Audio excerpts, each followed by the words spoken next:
যদি জুলাই গণ অভ্যুত্থানের মতো ঐতিহাসিক ঘটনার অংশ না হতাম, কিংবা যদি আমার দল আমাকে মনোনীত না করত, তাহলে হয়তো আজ আমি এই সংসদে দাঁড়িয়ে থাকতে পারতাম না। মাননীয় স্পিকার, এই সংসদের বাইরে আমার মতো অসংখ্য 25 বছর বয়সী সদ্য গ্রাজুয়েট সার্টিফিকেট হাতে নিয়ে ঘুরে বেড়াচ্ছে চাকরির আশায়।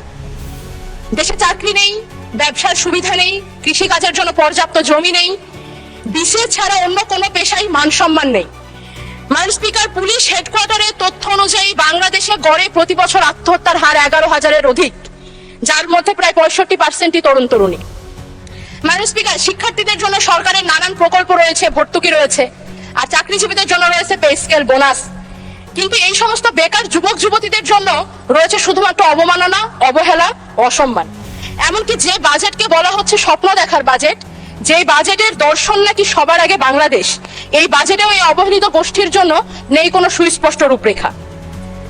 মাননীয় স্পিকার, এই সংসদ আমি কার প্রতিনিধিত্ব করি? এই সংসদ আমি সেই সমস্ত তরুণদের প্রতিনিধিত্ব করি যারা স্বপ্নবাজ, যারা বুকে দেশপ্রেম, হাতে সার্টিফিকেটের গোছা আর কাঁধে পরিবারের বোঝা নিয়ে দেশ নিয়ে চিন্তা করে যায়, দেশের মাটিতেই থাকতে চায়, দেশেই কিছু করতে চায়। মাননীয় স্পিকার, এই দেশ তাদেরকে কোনো সামাজিক অর্থনৈতিক নিরাপত্তা দিতে পারে না। তাদের নাগরিক হিসেবে আত্মসম্মান রক্ষায় কোনো ব্যবস্থা নেই, কোনো প্রস্তাবনা নেই। মাননীয় স্পিকার, আজ জাতীয় সংসদে বাংলাদেশের প্রধানমন্ত্রী উপস্থিত নেই। আমি শিক্ষিত বেকার তরুণদের প্রতিনিধি হিসেবে আপনার মাধ্যমে মাননীয় প্রধানমন্ত্রীকে অনুরোধ জানাতে চাই, আলোচনা সমালোচনার বাইরেও সত্যি সত্যি কাজে লাগবে এরকম কিছু নিয়ে আসুন। এই বিপুল কর্মক্ষমতাকে কাজে লাগানোর জন্য আমি কিছু প্রস্তাবনা রাখতে চাই। বর্তমানে সরকারি চাকরিতে শূন্য পদের সংখ্যা 4 লক্ষাধিক। সরকারি অফিস আদালতে পর্যাপ্ত লোকবল নেই। এই ক্ষেত্রে স্থায়ী জনবল নিয়োগের আগ পর্যন্ত চুক্তিভিত্তিক অসচ্ছল ও মেধাবী শিক্ষার্থীদেরকে অগ্রাধিকার ভিত্তিতে পার্ট টাইম কাজের সুবিধা করে দেওয়া যেতে পারে। এটি যেমন তাদের অভিজ্ঞতাকে সমৃদ্ধ করবে, তেমন তাদের সামাজিক ও অর্থনৈতিক নিরাপত্তা দেবে, আবার সরকার ও লোকবল সংকট থেকে মুক্তি পাবে। মাননীয় স্পিকার, দক্ষ মানব সম্পদ গঠনের উদ্দেশ্যে বাংলাদেশের সরকার বিভিন্ন সময় বিভিন্ন কারিগরি প্রশিক্ষণ দিয়ে থাকে, কিন্তু বর্তমান যুগটাই টেকনোলজির যুগ। এই বিশ্বায়নের যুগে পুরো পৃথিবী মার্কেট প্লেস। যুগের সাথে তাল মিলাতে শিক্ষিত তরুণদের জন্য অন্যান্য কারিগরি প্রশিক্ষণের পাশাপাশি সরকারের উচিত সরকারি ইনভেস্টমেন্টে ফ্রিল্যান্সিং ট্রেনিং এর উপরে গুরুত্ব আরোপ করা। এতে তরুণরা স্বনির্ভর হবে, তাদের হাত ধরে বাংলাদেশে বৈদেশিক মুদ্রা আসবে এবং বেকারত্বের পরিমাণ কমে আসবে।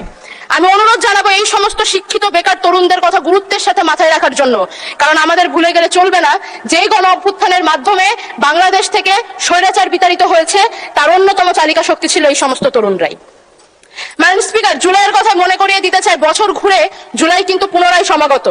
2024 সালের এই জুলাই মাসে বুকের তাজা রক্ত ঢেলে দিয়ে শত শত মানুষ রাস্তায় নেমেছিল, রক্ত দিয়েছিল বাংলাদেশ থেকে স্বৈরাচারকে তাড়ানোর জন্য। 2 বছর পরেও কিন্তু সেই স্বৈরাচারের বিষ দাঁত আমরা ভাঙতে দেখিনি। এখনো তাদের সন্ত্রাস চারিদিকে জারি রয়েছে, এখনো তারা জোর গলায় হুমকি দেয়। এত এত মানুষ হত্যার জন্য তারা বিন্দু মাত্র অনুতপ্ত না। খুনি হাসিনা তার সিংহাসন টিকিয়ে রেখেছিল কালচারাল ফ্যাসিস্টদের কাঁধে পা দিয়ে।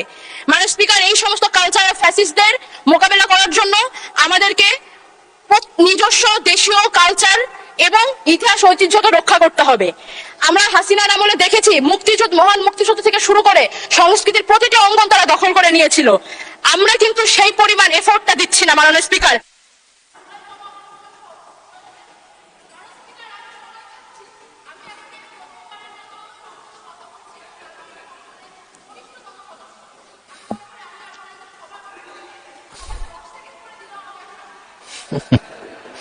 আচ্ছা, আপনাকে 2 মিনিট দেওয়া হলো, 2 মিনিটে শেষ করুন। 2 মিনিট পর্যাপ্ত নয়, আমি অন্তত 3 মিনিট সময় আমাকে দিতে হবে।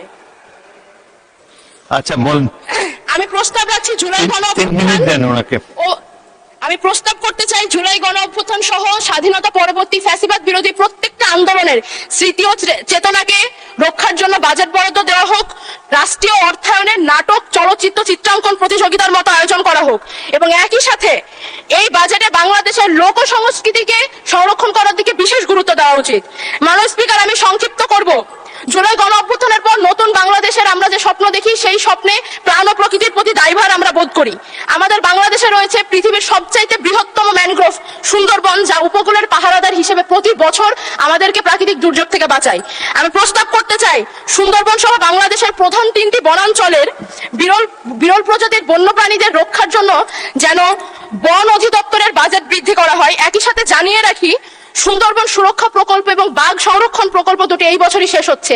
পুনরায় সুন্দর প্রকল্প নেওয়া হয় এবং প্রাণ ও বৈচিত্র্য গবেষণার দিকে বিশেষ গুরুত্ব দেওয়া হয়। মাননীয় স্পিকার, প্রাণ ও প্রকৃতির রক্ষার পাশাপাশি আমাদের দূষণমুক্ত স্বনির্ভর বাংলাদেশ প্রয়োজন। স্বনির্ভরতার লক্ষ্যে চালিত বাংলাদেশের শিল্পোৎপাদন সহ অন্যান্য সকল অর্থনৈতিক কর্মকাণ্ডের প্রধান চালিকা শক্তি হচ্ছে নিরবিচ্ছিন্ন বিদ্যুৎ। বাংলাদেশের বিদ্যুৎ উৎপাদন বাংলাদেশের গ্যাসের মজুদের উপরে নির্ভরশীল অনেকাংশেই। বাংলাদেশে গ্যাসের মজুদ দিনকে দিন কমে আসছে এবং আমরা মার্কিন ইরান যুদ্ধের সময় দেখেছি জ্বালানি খাতে আমদানি